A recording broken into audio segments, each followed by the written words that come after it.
steep. Turn around and show them the crossing.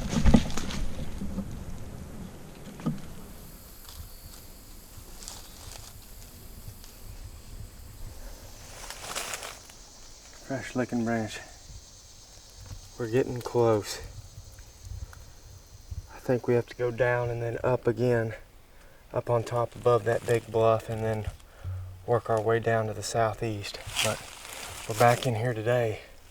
Same general location we were at yesterday where we jumped that big 8-pointer. And as you saw from the footage, he was pretty disoriented after we jumped him. I don't think we boogered him up too bad. In fact, he just walked off and went over into another bedding area. Zach and I have been walking along the edge of that bedding area that he went into last night, and there's tons of buck sign all the way back to this point. We just found a couple of huge rubs, fresh scrape right here at my feet, tons of acorns up on this oak flat. The interesting thing with this is you saw that river we just crossed. At that crossing, in between there and to the east where we jumped that buck yesterday, there's a huge bluff that the deer can't cross. And it's a good half-mile down there. So these two crossings at either end of that bluff are just worn out. And that buck yesterday was bedded right at the head of that east crossing. We've got the same wind as yesterday. I've seen it before where these bucks, if you bump them out of their bed like that and they don't know what you were, that they'll come right back in there and they'll bed in the very same spot. So that's the hope. We're going to get up on this oak flat up above them. It's been quite the chore getting in here. We've been walking for over an hour with these stands on our backs through a bunch of nasty crap. I can see Zach's got blood running down his arm right now just from all the briars and stuff we've been crawling through to this point. But we made it this far. We got to keep going. So we're going to take this oak flat on out and try to set up within 80 to 100 yards of that bed that we jumped him out of last night. We still got to go a little bit further, so we're just going to have to nudge her off.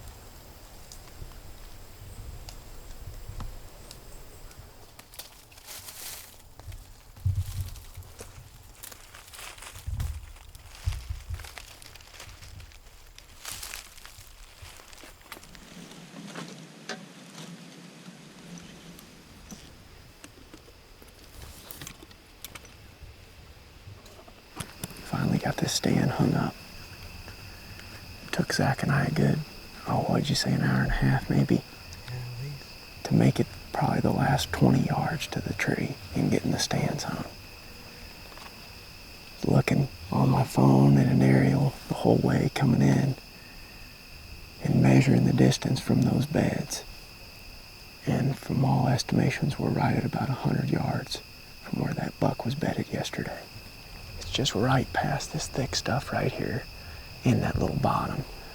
I'm sure Zach will zoom in down through that stuff and show you here in a minute, but that is a big, thick, nasty river bottom. That's where most of these deer are bedding at. We had a little fawn come in right here when we were hanging the sets. But we're on the side of this ridge. This ridge goes way up, and it's actually a bluff over top of the river. And on top of that ridge on the way in, we found all kinds of fresh sign, fresh rubs, scrapes, all kinds of buck sign. But you don't want to get fooled in hunting that stuff immediately this time of year. That could be a great spot during the rut to catch a buck going in between bedding areas. But that sign is several hundred yards away from the most likely bedding. And consequently, it's probably getting laid down at night or shortly after dark. So we followed those trails from all that sign right down in here to the end of this ridge where it falls off in this lake bottom. And that's where we believe those bucks are bedded at.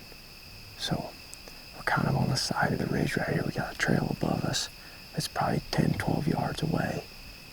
And our wind is floating right to that trail. It's actually leading straight down to where that bed is, but I think we can get a shot at a buck if he uses that trail before he hits our wind.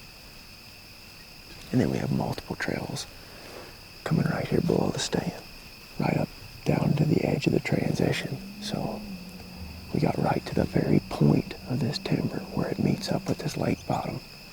I think we're in the right spot. We're pretty optimistic for tonight, hoping that we at least see a buck. If he went back to the same bed today, he's laying there less than 100 yards from us right now.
Hopefully that didn't just screw everything up for the night.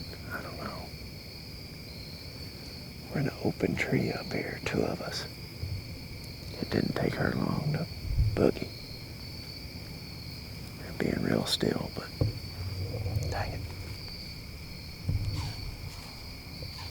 Hopefully they came by early enough that it ain't gonna matter, but they came right out of the bedding.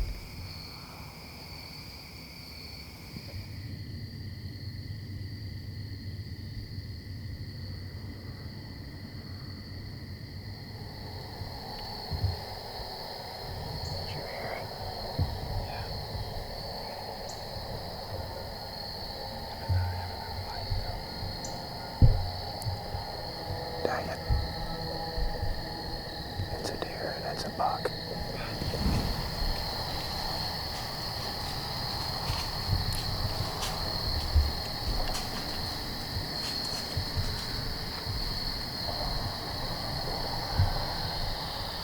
Well, it's been dark now for about 30 minutes. And at last light, that same buck came straight out of the bed and straight at us. And he stopped about 20 yards in front of the stand. I could see him through my binoculars. It was too dark for the camera to even film him. And he laid down. And I haven't heard him get up and move. So I know he's either stood up down there or he's just laying there. I watched him lay down and I haven't heard him so much as break a twig. And it's been 45 minutes. I don't know what we're gonna do. We're either gonna climb down and spook him or just sit up here in this tree for a few hours and hope that he moves off. I'm not real sure what to do. If we would have been 20 yards closer to the bed, we would have killed him. That just goes to show you right there how close you've got to be to these deer. We knew exactly where that bed was, and we're set up exactly 100 yards from it, according to the measurement on my Huntera map. And we needed to be 75 yards from it, and in this situation, we probably could have got there.